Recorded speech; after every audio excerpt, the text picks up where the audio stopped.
Handle your hive with Tadyoshi. All right, welcome to the show. Hey, today I have Quincey Whittington. I hear an IFBB pro, kind of a recent pro, right? Yes, sir. I turned pro in 2017. My third show. Yeah, like we were just such as I was saying earlier to you, such an anomaly to really. You think he's told me you turned pro after your third show? Is that what you said? To your third show? Yes, sir. And you just like kind of and really based on a dare. Did I get so to speak? So why don't you tell that story? Okay, so I won't call it a dare. I mean, what I do is I train kids, man, and kids in my life. They saved my life, and I always try to see what I can do, instead of just preaching to the kids, but use myself as a model and do what I preach. And I always tell the kids, man, no matter what, if you believe in anything, you can achieve it. And I, told the kids, hey, I got a project for you. I want y'all to pick something for Coach Q to do. We'll come up with something, agree on something, and I'll pick one and I'll do it, no matter if I've ever done it before, no matter if I like it. I will show you that if you put your heart to it and you believe and you put in the work, that you can achieve it. And, Coach Q got the muscles, so in the gym, that I train the athletes, there's a magazine with Phil Heath on the front of it, and all the kids are in my office, and they're like, Coach Q, go do this, and I seen the big guy in the little, the Speedo and whatever, and I was like, heck no, like I ain't putting that on. I ain't doing that, and I started looking through the magazine, and I looked up bodybuilding, and I seen it had men's physique. And I was like, okay, the shorts fit me more comfortable, like I'm more comfortable doing that. So, yeah, I said, you know what, guys, here, I'll pick this. And I was like, hey, you want Coach Q just to go step on stage and do it? They're like, nope, you got to do like you teach us. If you're going to do something, put you all into it and go to the highest level. And I was like, crap. So that's how it all started, man. I said, okay, so I did it. And like I said, I turned pro within 2 months. And then my pro debut, I got top 5 at the HYH City Limits. And then this 2019 Arnold, I got 10th or 11th. And that was my fifth. The Arnold would have been my 5th show. Right. In the sport. Oh wow. Yes, sir. And you were gonna compete in this show coming up in about a week and a half in Salt Lake City, but you had to back out. What happened there? So it was a lot of different things, man. I had a family situation that I'd rather not talk about, but let's just say I had to be here for family first over bodybuilding, of course. And as I was sitting here fighting my mind and just stressing and just putting my mind through hell about this show, it made me think, like, you don't even love this stuff. You don't even love bodybuilding.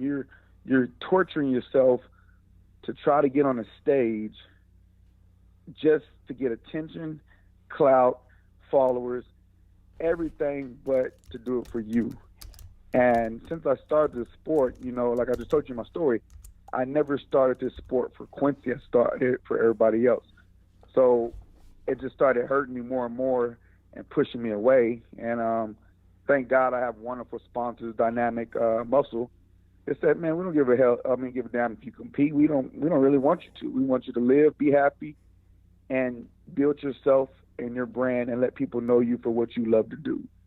So it made it easier for me to not only back out because what's the situation with my family, but for myself mentally.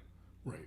So now, today I wanted to, on this show I wanted to focus on, one of the topics I wanted to focus on was success and defining success, because I felt like this kind of dovetails into some of these ideas here. How did you explain this to the kids? I mean, obviously you probably had to have that conversation, like, hey, okay, we're gonna have to. This is why I'm going to back out, or whatnot. I mean, was it? But how did you couple that with your ideas of success and your ideas of what you're trying to teach them? What I told them was that Coach Q didn't fail. Coach Q didn't quit. Coach Q followed his heart and did what was best for him and what he believes in. And I was like, no matter what in life, I want y'all to do what your heart feels. You might have a daddy or mama that was a star athlete that's pushing you to be the same, but your heart's not with it. You'll never love it. Your life will be miserable. You'll always be stressed out. I said, so yes, I didn't follow through and keep my final promise, which was to make it to Olympia, but I did use myself as an example to point a bigger picture out to y'all, and that is to do whatever you do in life for you and love it. You know, never force yourself to do anything to fit in because it's trending or just to make others happy. Make sure you make yourself happy first. And that's really what success is really about. It's not about acquiring this or acquiring that. Would you say that? That's the way I would put it. Yeah, for sure. It's 100%. Just sometimes we get lost in society and the world and social media, and we forget, you know, the morals of ourself and the importance of ourself and our self-happiness.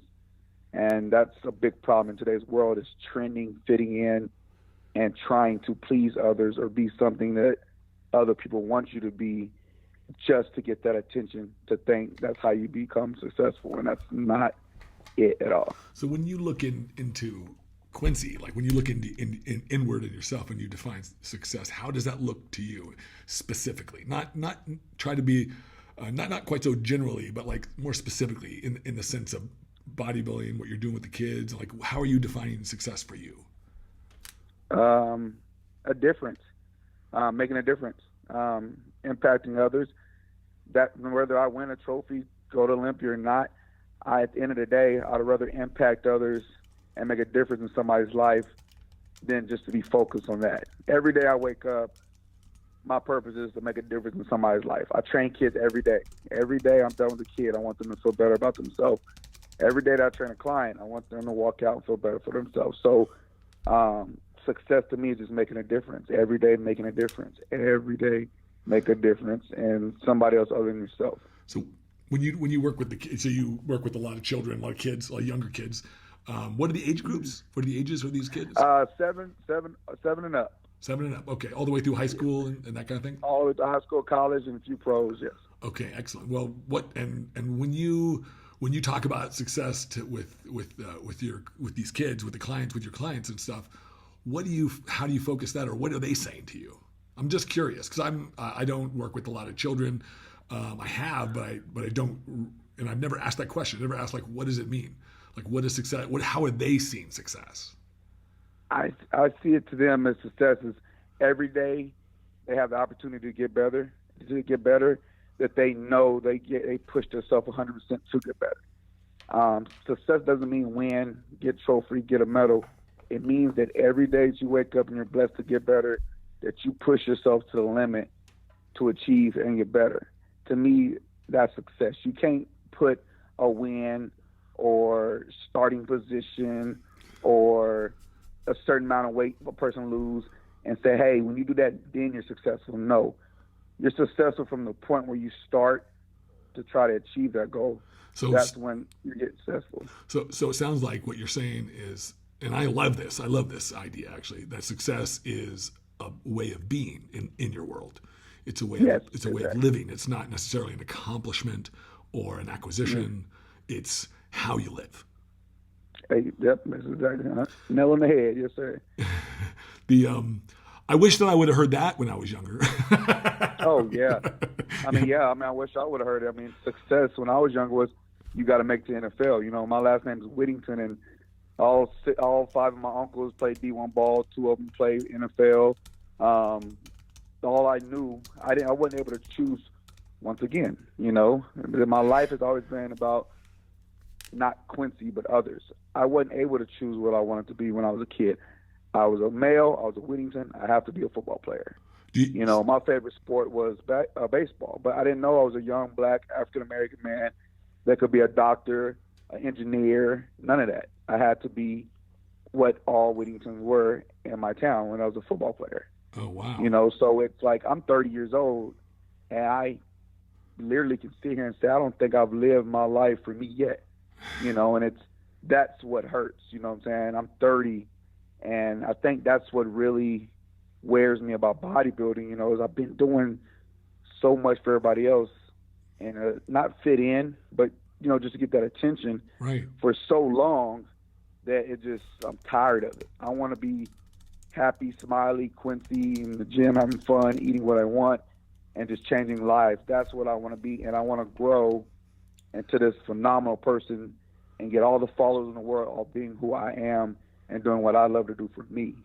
Why do you think you were so pushed to? Why do you think that you felt so like that you had to live for others? I mean, I realize that when we grow up, especially with our parents and our families, we can get pressure.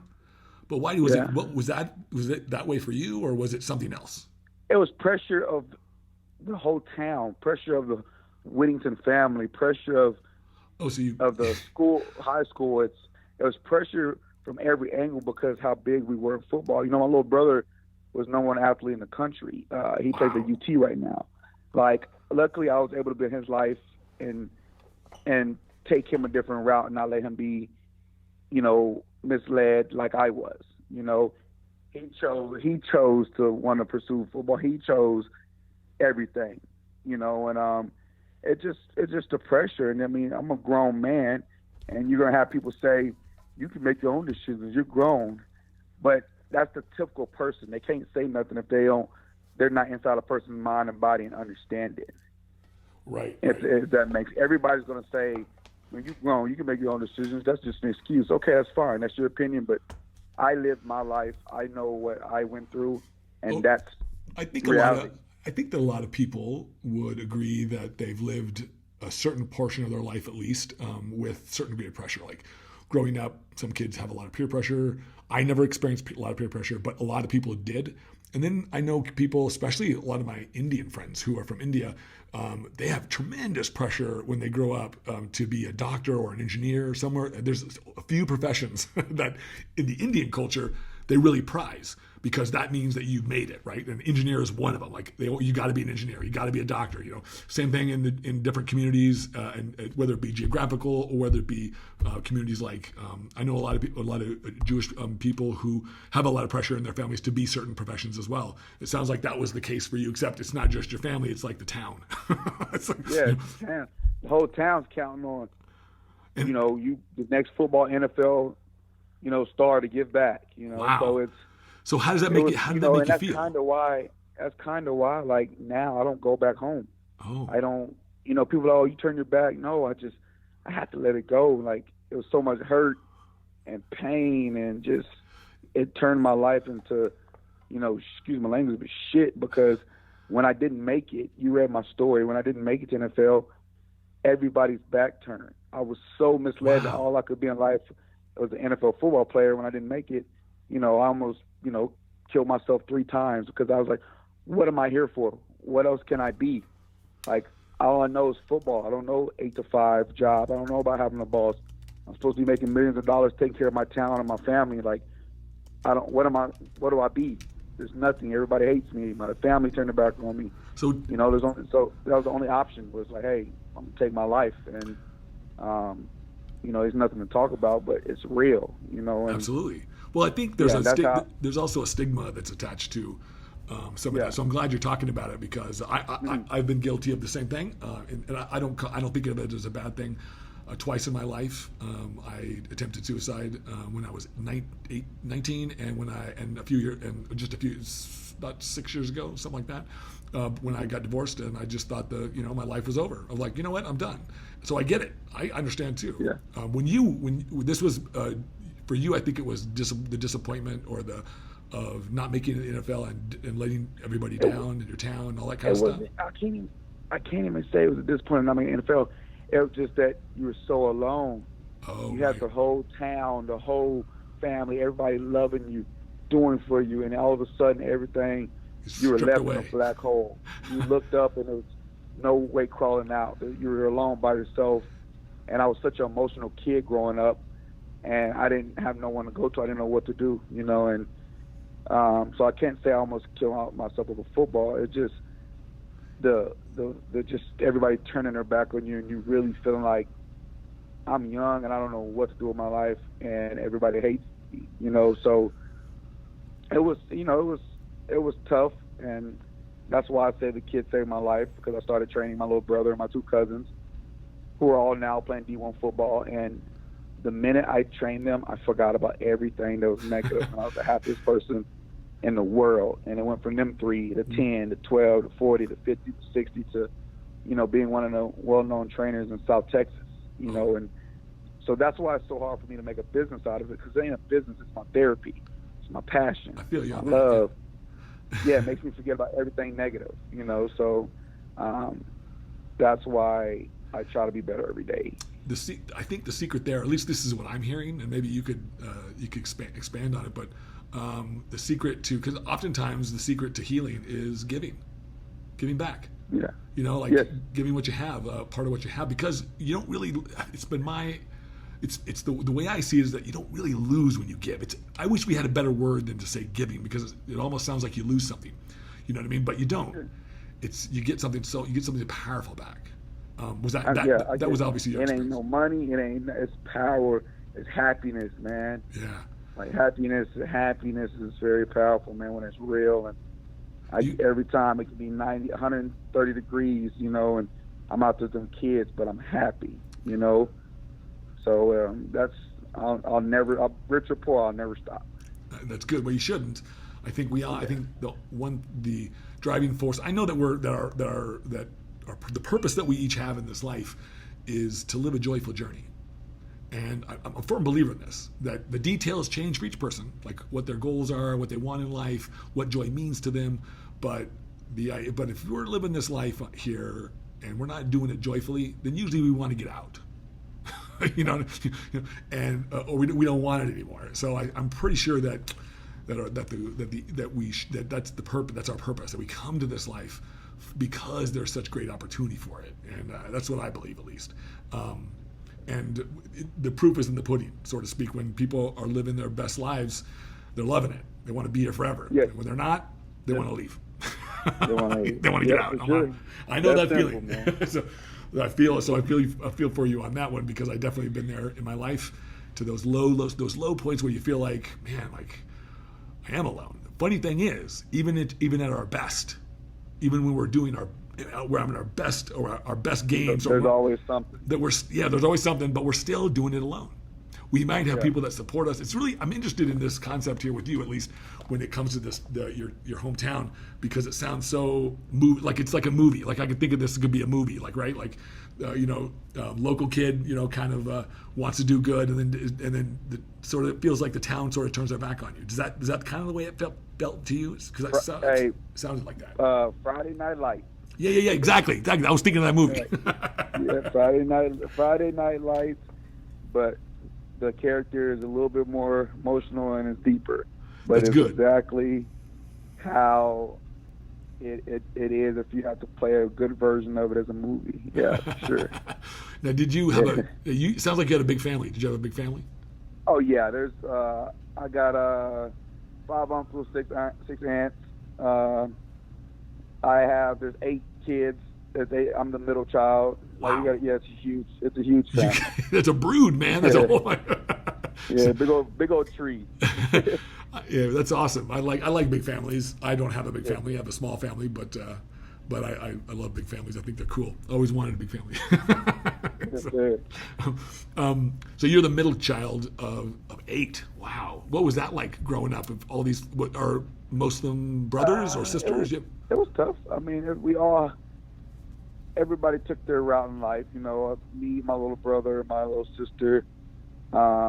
We took the good route. Let's just put it like that. My older brothers took the gang life and all that. So everybody took how we were raised different, and it affected them.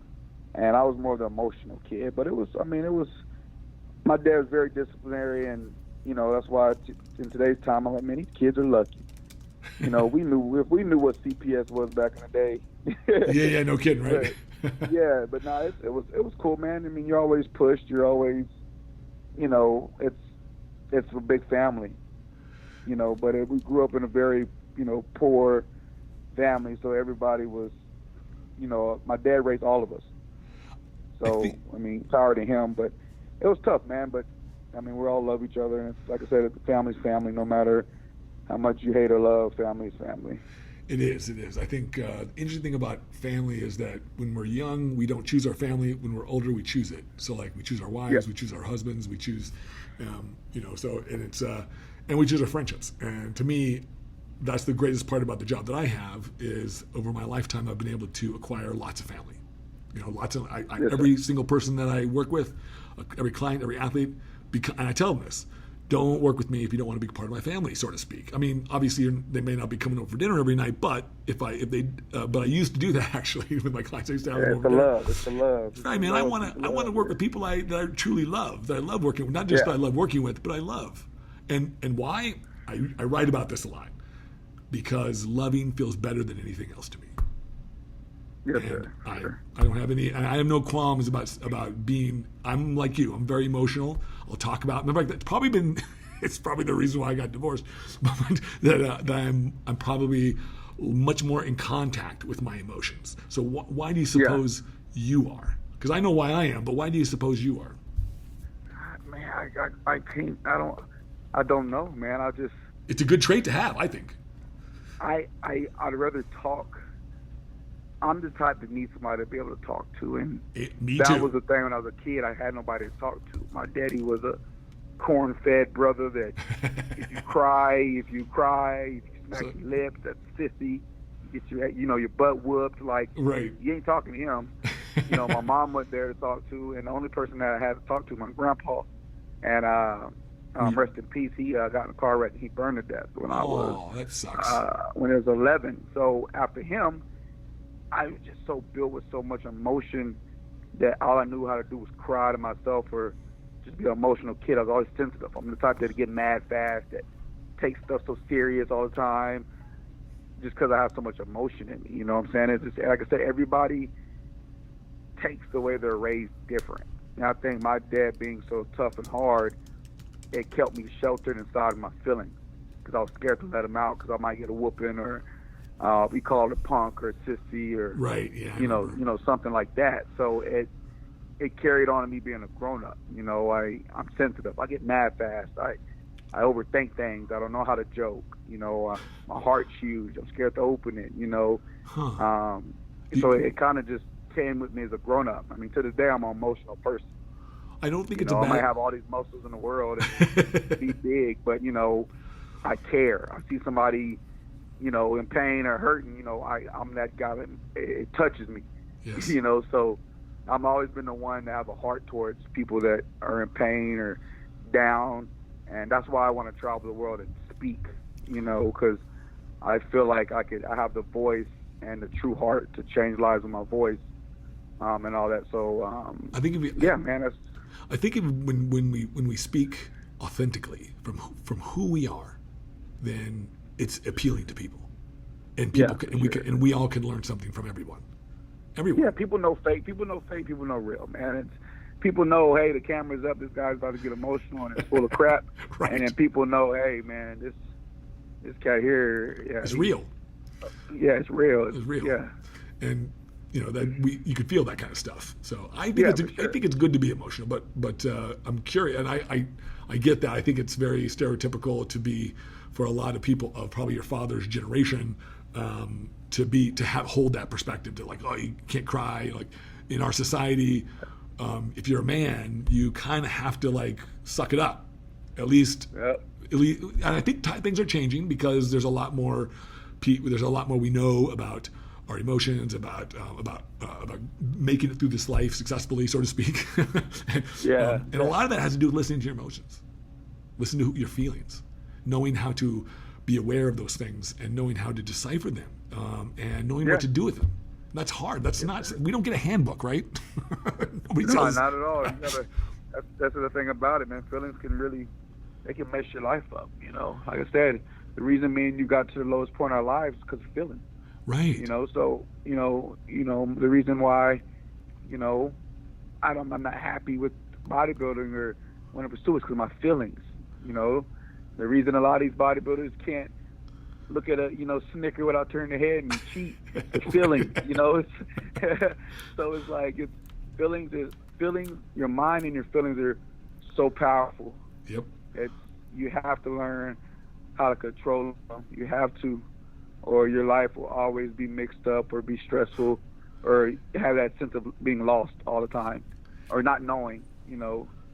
But yeah, man, you control them two things, man, So and be real to yourself, you know, I know you said you'll feel way better. you said that you get a little bit emotional, or you get more emotional sometimes, or you get it's hard for you to sort of do some of those things. Do you still find it? Do you still find it hard to control your? Oh yeah. Just. Oh yeah, oh yeah. I'm a grown man. I still sit in my room sometimes and break down and cry, and ain't got nothing to do with supplements. It ain't got nothing to do with being crazy. None of that. It's just You're just a deep. so much built. You're just a deep thinking person, man. Yeah. There's so much. There's so much throughout the years built up that sometimes it's okay to cry, man. You know. So I don't care how big you are, how old you are, how many muscles. You ain't a man if you can't sit here and say you cry. Absolutely. So, well, I think our feelings are there to serve us. Man, they're supposed to be there to serve feelings, us. Man. If you sit here talking about you got no feelings or can't nobody hurt my feelings, man, you sound stupid. That's right. You know, let go of your ego, be a human. It's okay. It's okay. So I don't mind telling people I cry or, you know, whatever. I'm a human.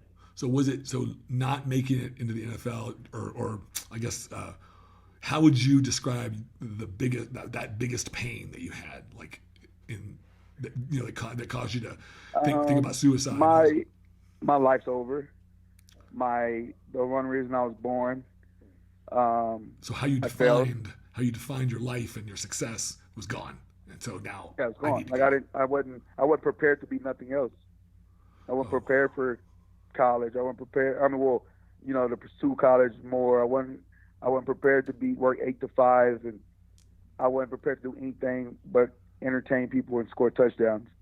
That's all my brain and body was prepared for. So how did you make the transition? How did you transition yourself away from that? The kids, man. The kids. I trained my little brother, Jordan Whittington, my cousin Josh Moore, and his twin brother, Jordan Moore, which... Go ahead. What was it so like when you started training the children or the kids and you found this fulfillment that you didn't have, so you just stopped. You was like, okay, well, I know what I know what I need to do. I was happy.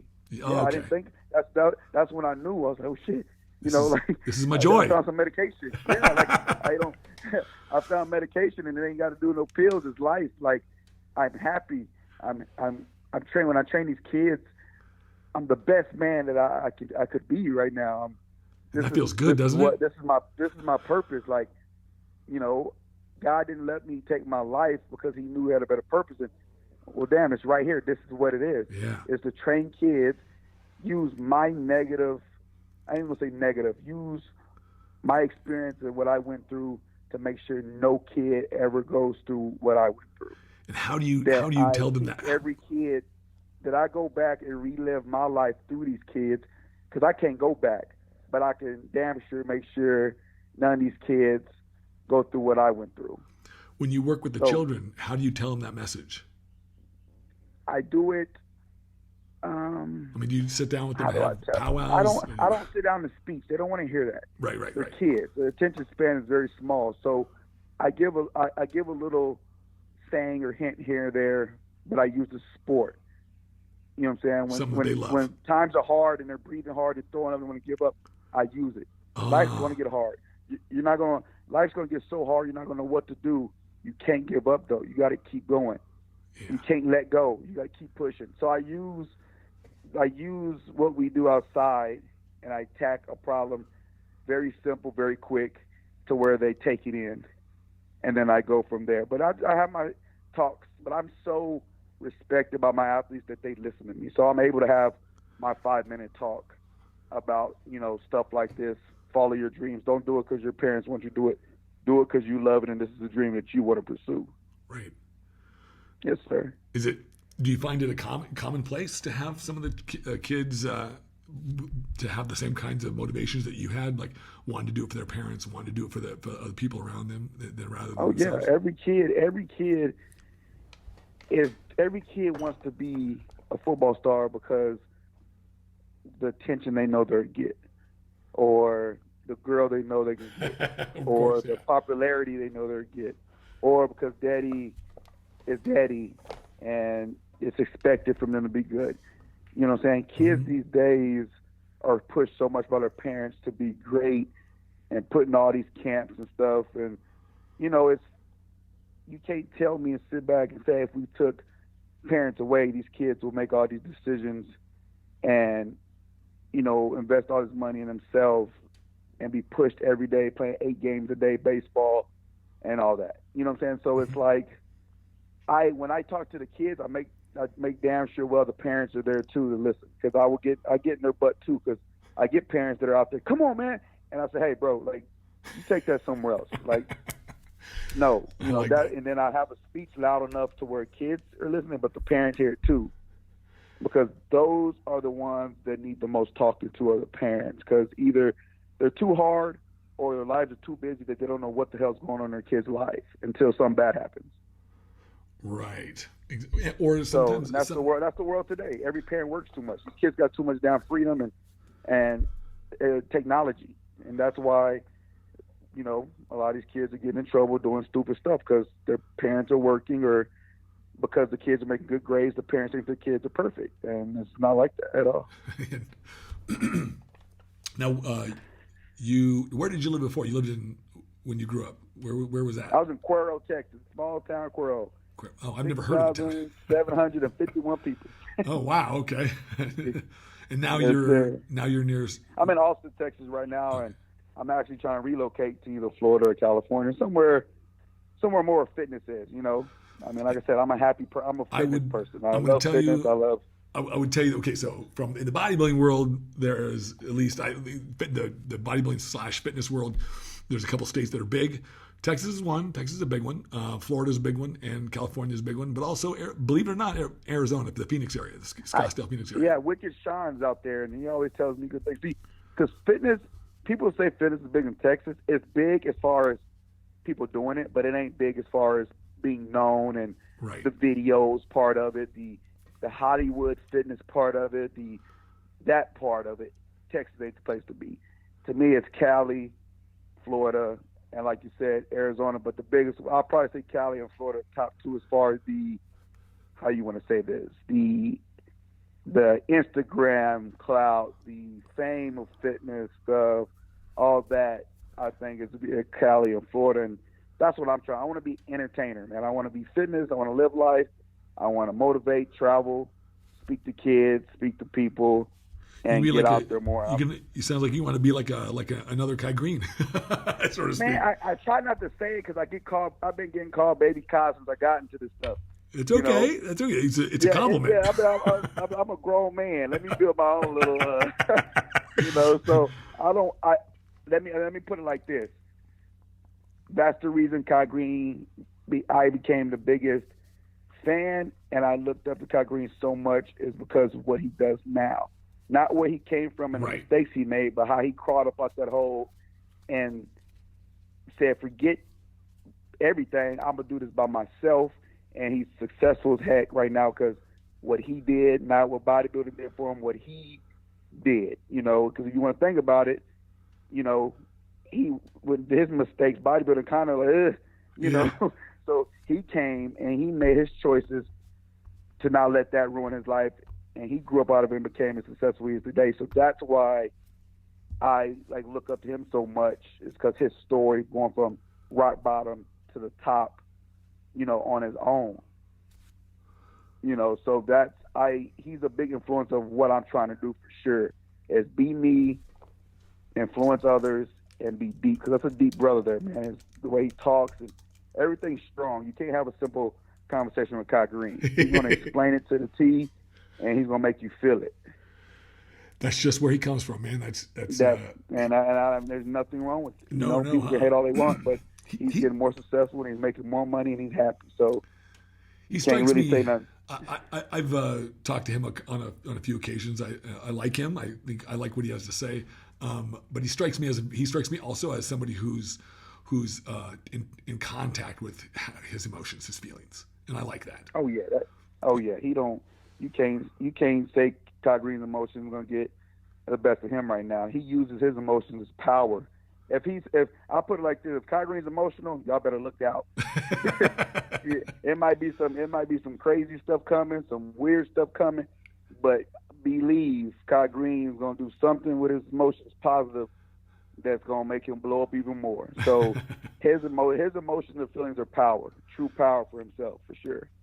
Now, how do you think your things would have changed if, let's say, life would have been different? Like, how do you think you would? Where do you think you would be if your football career had done something different and you made it to the NFL? I'd probably be dead. Oh, really? Oh, geez. Have a lot of kids, children. Pretty negative, I think. Oh, honestly, really? I mean, just because the world, the life, you know. I mean, it's a young brother coming out from nowhere, surrounded by women, money, fame. You feel like a god. Like, my mind wasn't ready for that. I wasn't raised to know how to handle all that. You know what I'm saying? So Yeah. I probably would have been, like I said, one of those two broke.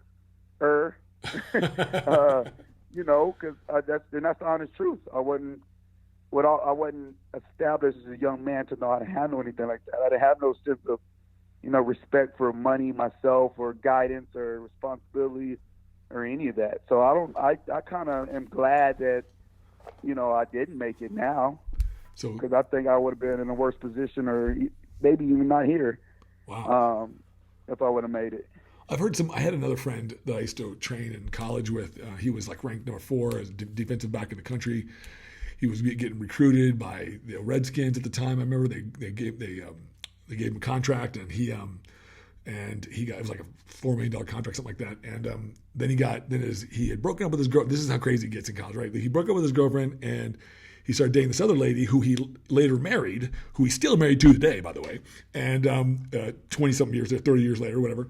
And his previous girlfriend got upset, and so she went to the police and said that he raped her. And so they dropped his contract and went to court. And he was like, I remember him telling me we would work out, and I'm like, hey, Brian, how you doing, man? He's like, he said, I'm preparing for the worst. I remember hearing this. I was just like floored. He's like, if I got to go to prison, I got to go to prison. He was also a Crip, by the way. He grew up in Sacramento, and so he was a part of a group, so to speak. But he was going to go there, and he was going to just do the best he could with it. And I was like, but the judge dropped it all because they figured he saw through all the crap, and he was like, nah, she was just trying to get revenge on him and shit, which is horrible. But I remember asking him later. I remember saying, hey man, like, what if? Because he was a really fucking good defensive back, and like, hey, you know, like, what if you had me? Because he ended up not pursuing his football career because of that incident, and he went and finished his master's in education and went off and he started running Edison School projects, and he was a principal at these different schools and Edison schools, turning inner city schools around. He did some great stuff. Still continues to do really wonderful stuff for these communities, for these schools, for the kids and stuff. But I asked him what would have happened. Like, did he miss it? Did he regret it? And he said, no, man. He said the same thing you said. He said, I'd probably be dead, or I'd have a lot of kids, or I would have just blew all my money. He said, he goes, it would have been too easy. And he goes, I know me, man. I'd be an alcoholic too, probably. He's like, I know me. Yeah. Like, so I'm like, oh, okay. So you know, football, a professional football career sounds great, but you're right. Like, who really prepares you? There's so much that comes with it. Either you're gonna know how to control it, or it's gonna take over your life. I had another buddy who went off to the Canadian Pro League after he was a really good football player as well. He was going to go to the NFL, and he goes there for a summer. And he said, literally, man, every night there was a girl waiting for him in his hotel. Yeah. And he goes, I don't know how they got in there. They paid the people at the hotel to like let him in the room, and they just wanted to have sex with a football player, with a pro football player. Yeah. He's like, I'm like, really? He's like, he said, I'm surprised my shit doesn't fall off. Be like, I was surprised it didn't catch something. Yeah, that's the only thing you got. Kids STDs are worse. No, but he's okay. You can open your eyes. You can open your eyes as a woman. You close your eyes as a woman. You open your eyes as a woman. You know, that's just too much. That's too easy. You know, and that's scary. Cause a man's a man. You know, I don't care what religion, what you with. A man's a man. Right. You know, so that's just tough. That's a tough world for a man to make. How can you say it? Good decisions, you know? Well, so, you know, I used to say this a lot. I had an ex-girlfriend also that used to work in the music field. Like, she worked with her boyfriend before me was the head sound engineer for like Aerosmith and like all these big bands, right? All these big bands. And she said, and we would talk about all these different people because she knew all people, like she knew like some like really famous people who musicians, like Steven Tyler was one of her best friends and stuff like that. And I was like, wow, that's really cool. But it became really, really obvious to me that people who live in this other world, like football stars, like these superstars who get a lot of attention, musicians who are so well known, have these opulent lives that they don't live the same lives that you and I live. They don't so people criticize them when they get into trouble about like cheating on their wives, but I'm like, you don't understand. They don't live in a normal world. You don't. Yeah, shut up. They don't live in the same world that you live. You don't got you stuck. You with your wife at home. Ain't no one coming to you. It's easy to say. It's easy to say. Yeah. I would never cheat on my wife. It's easy to say that when there's not something sitting in front of you that looks really fucking good and who's giving you everything for free. everything for free. You can do whatever you want to, pray, whatever. But at the end of the day, when you open your eyes back up, there it is. And it might be two more after that if it's closing too long. Right. Now, I'm not justifying it. I'm just saying that it's not a good proposition to judge anybody on it. Yeah. For sure. Yes, sir. But certainly, it looks like it's the consensus is that the people that I've known, yourself included, they were all very lucky, or they're all very fortunate. They all felt they were fortunate to have their lives go a different direction. Sounds like you're saying the same thing. Yes, sir. So I know you're kind of pivoting a little bit. What's for you? Like, what's on the agenda for this upcoming year? Like, are you going to compete again, or you just decide, you know what, I'm going to refocus myself? I'm not. It's the last thing on my list. My mind ain't even touching the surface of my mind.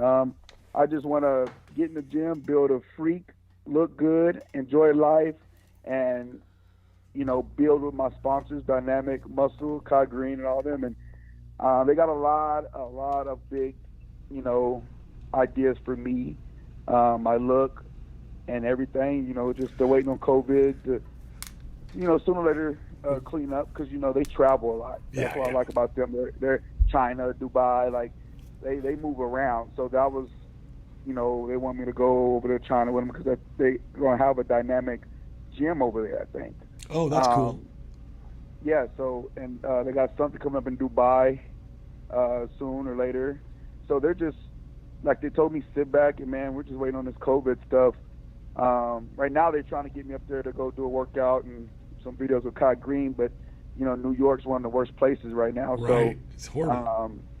So we're just sitting back. I'm sitting back waiting on things to clear up so I can make these big moves with these guys. They're firm believers. They don't care if I even touch the stage or even look at one. They just want me to be me and grow off being who I am and just look good and enjoy life, So I just want to build. I want to attack business more with my athletes. I want to make a move. I want to get out of Texas and get to one of those cities, like I said, Florida or California, and just build Quincey Whittington and, and have fun and enjoy life, man. We're not getting no younger. I want to love every decision I make for myself. So I can't put my all into it and love doing it. But I respect all, bodybuilders and what they do. It just, like I said, it ain't something I love. I never picked it for me to do and pursue. So I'm not weak. I can't handle it. I think if I really wanted to, I'd be one of the top in the world for sure. But I think you could. That's not going to sell me and make me do it. Right. Right. I'm really glad that you have this. I'm really glad you have this perspective. Because a lot of people will come to me over the years and ask me, okay, they'll show me their physique and they'll say, which division do you think I should do? This or this? Which one do you think I'm going to be better at? And I'm like, well, my response is always, well, what's in your heart? Which one do you love better? Because it doesn't matter. You could be the best at something, but if you hate it, then what's the point? So I'm so glad that you can see that. I mean, I'm sad.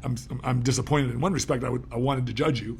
I wanted to see you on stage, and I wanted to be able to give you feedback and see you show your stuff. But only if it's a joyful process for you. I don't want to see anybody make themselves miserable just to get on stage. No way. I know what it takes. I think it's just time for me to man up and and follow my feelings, man. And like you said, feelings, control them. Yeah. My feelings led me to try to do this for others and try to do it for the following and try to do it for the clout. my feelings did it. You know, I felt like, man, I ain't gonna get nowhere. I'll be seen if I. And that's crap. That's my feelings telling myself I don't believe in who I am as a person. That you have to be something else. Yeah, and I believe firmly that I'm a great person. I feel like the minute my body is floating across the world, that I'll be just as big as Kai and all them and all these guys with a big following.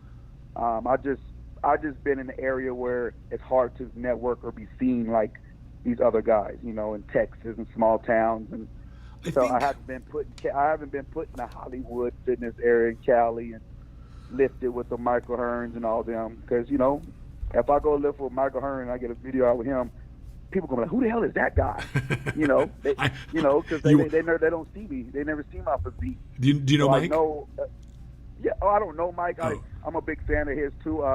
Jason Ellis wants to try to get me and him together. Jason Ellis loves me to death, man. He's a big. He said he feels bad because my physique and the pictures he did for me, he should have been on some type of magazine. But he said it's the politics. You know, it's. Yeah. Okay, if we put you in there, who are you? Nobody knows who you are. You know, so you know, and it's real. That's how real it is. I've known Mike for over 25 years. We competed with each other when we were in our early 20s, and he's a great. Yeah, I've been wanting to get up there and do something with him. I'm a big fan of. He's a great guy. With Mike, man. I love his attitude and him as a father, and just his positive, his consistency of being who he is, man. Yeah. So that's one of the guys on my list that.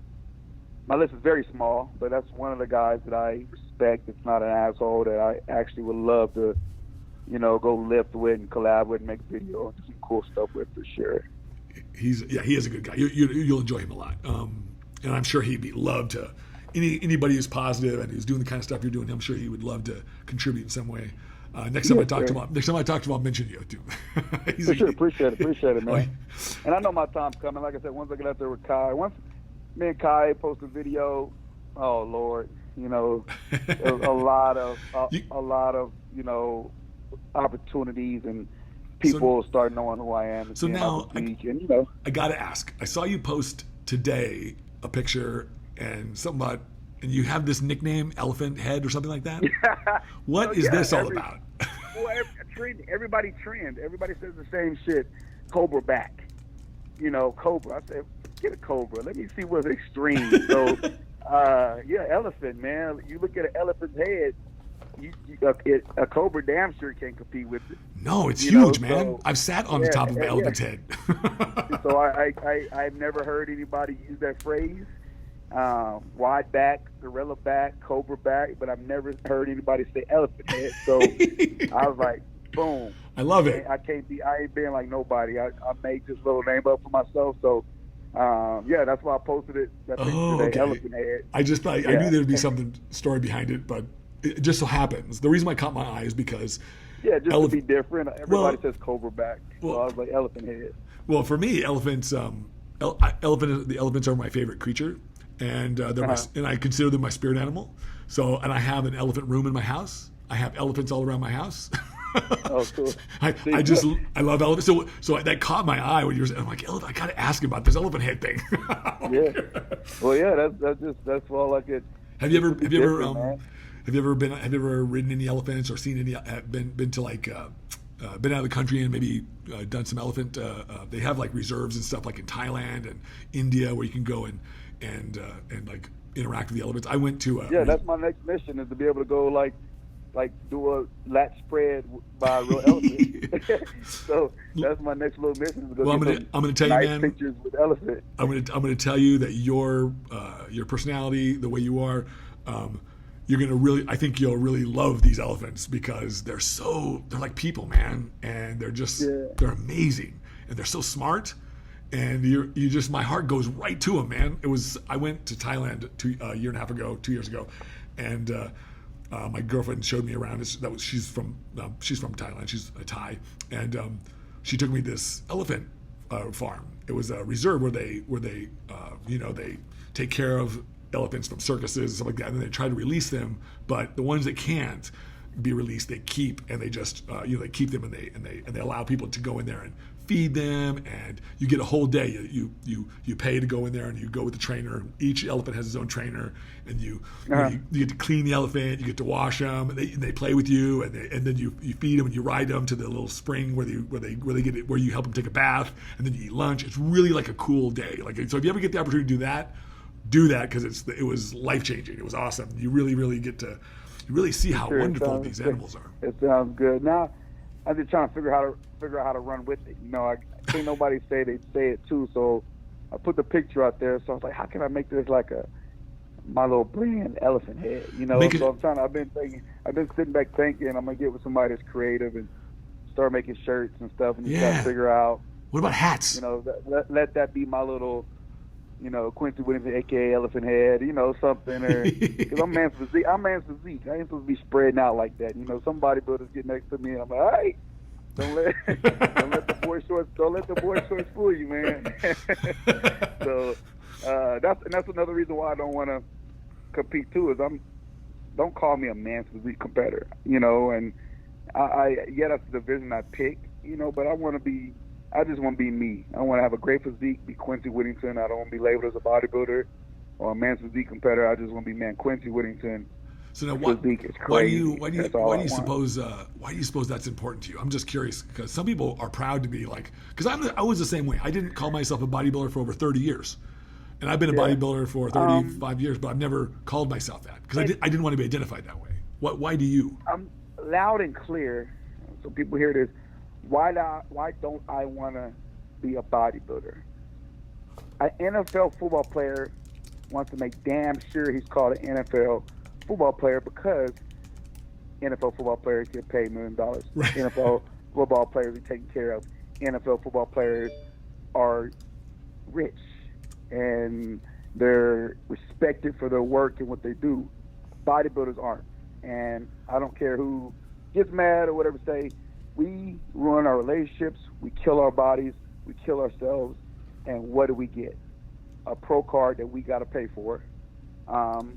And to me, as much time we put in, how does bodybuilding really help us succeed?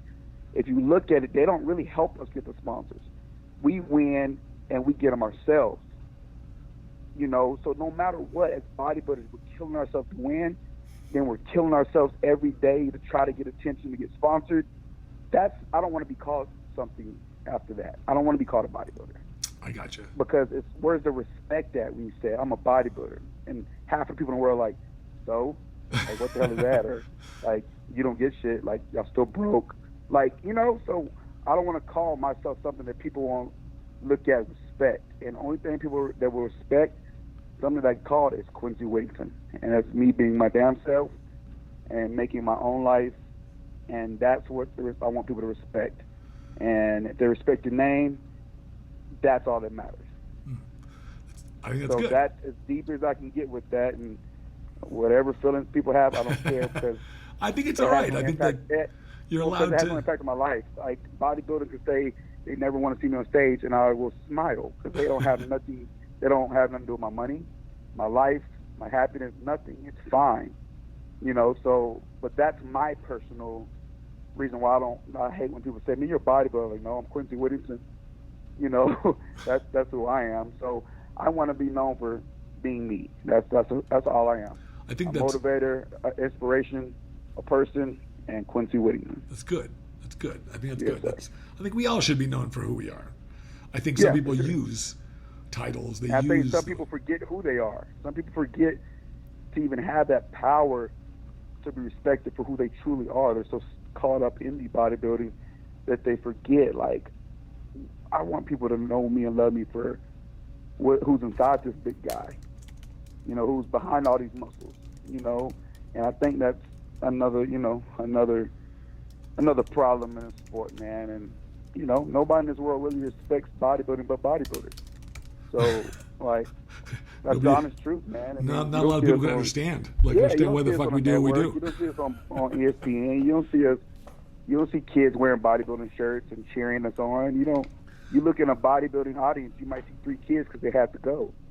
I want to be a part of something where kids are there, where we gotta where I have an impact on kids, and that's me being me and using fitness and building my own, base with the kids and the youth, So that's always been a problem for me, the simple fact that I was doing it for the kids, but yet there's no kids around anywhere at any bodybuilding shows or anything, and that's who I want to impact and whatever I do. So another little problem, I had to. Well, so being known for who you are, so how would you say, how would you answer the question, who is Quincey Whittington then? In this case, then who is he? Who is Quincey Whittington? Yeah. I mean, not necessarily what you do, but who are you? Just a lost soul that's finally found himself. Nice. That's as simple as I can put it. That's why people will love me, because I was at the lowest point of life, and I made it out, and now I'm happy, and there's more people like that in this world that just are so lost and so deeply dug in a hole that they don't know how to get out. And I want to let them know, the way to get out and what it feels like to finally get out of that situation or that hole. But yeah, that's simple, man. A lost soul that's found now. Oh, that reminds me of the church hymn, "Amazing Grace." My grandmother used to sing this song over and over and over to me as a child. Yes, sir. I once was lost, but now I'm found, and we have to do that ourselves sometimes. Yep. Yes, sir, for sure. Yes, sir. Well, that's good, man. Well, Quincey, thank you so much for taking the time to talk with me and to be on the podcast. I really after our exchanges, man, messaging back and forth and talking a little bit, I was really inspired by some of the stuff that you're doing and by your life in general. And I appreciate you sharing everything that you've shared with us. I think it's very, very noble. And I think it's wonderful. I think you're going to do awesome stuff. I'm disappointed that you don't have the desire to be on stage, but that's okay. I still get to see you. I don't have to. Oh, you definitely see me around. I'll be much happier too. So that's all that matters, man. I'd rather see you with a smile on your face. Yes, sir. $1 million smile to be there. Hang on, after I end the podcast. But thank you so much. Tell everybody how they can get a hold of you, fans, or anybody who's interested in training, or anybody who's just interested in knowing more about you. How do they do that? Just follow me on, you can Google my name, Quincey Whittington, and read a lot of great stories about me. Or Instagram, it's Quincey, Quincey, Whittington, WHITTINGTON _IFBB Pro. Follow me, follow my journey, and it's only going to get bigger and better. Awesome. Well, thank you again so much. Hang on the line real quick, but thank you so much for being on the show. I really, truly appreciate it. You're an inspiration, my friend. No, thank you, man. Appreciate you.